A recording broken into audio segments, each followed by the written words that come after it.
Bonjour à tous, c'est Yana. Alors aujourd'hui, je voudrais parler de quelque chose d'assez difficile quand on vit sur le long terme au Japon, c'est notre famille en France. Voilà. Donc moi, j'ai perdu ma mère très brutalement il y a 6 ans. Ça a été très violent et j'ai dû partir en catastrophe. Je n'ai pas pu lui dire au revoir. Voilà. Donc c'est une expérience que je ne souhaite absolument à personne. Mais c'est quelque chose que je dirais, on doit tous se préparer. Je connais des gens qui, par exemple, étaient en train d'accoucher ou venaient d'accoucher au moment où un de leurs parents est décédé euh, et donc n'ont même pas pu aller à l'enterrement, par exemple. Donc, c'est quelque chose, je dirais, que quand on envisage de vivre à l'étranger loin, il y a une question qu'il faut se poser. Est-ce que je suis capable de vivre si loin de ma propre famille? J'avais lu une fois que les gens qui arrivent à vivre à l'étranger si longtemps, loin de leur famille, ont tous quelque chose en commun, c'est bon, une flexibilité déjà, de s'adapter à diverses situations, divers boulots, mais aussi ce sont des personnes qui sont assez solitaires, je dirais, euh, qui ont réussi à faire un détachement familial.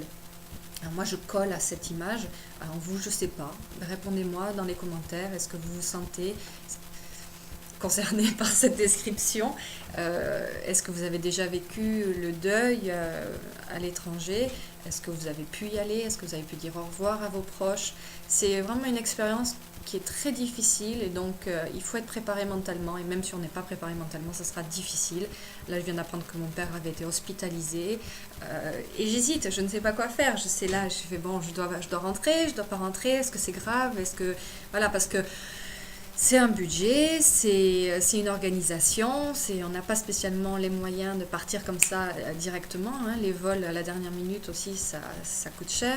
Si vous avez un boulot fixe, prendre des congés directs comme ça au Japon, dans une entreprise japonaise, c'est pas facile non plus. Euh, Surtout que bon, ça va prendre quelques jours, hein.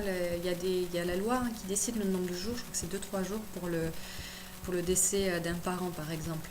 Donc voilà, c'est quelque chose, je dirais, qu'il faut y penser. Voilà. Hein, on n'a pas spécialement envie de le faire, mais il faut y penser. Il n'y a pas de réponse magique. Même moi, là, je suis encore en train aujourd'hui d'hésiter. Qu'est-ce que je fais? Voilà.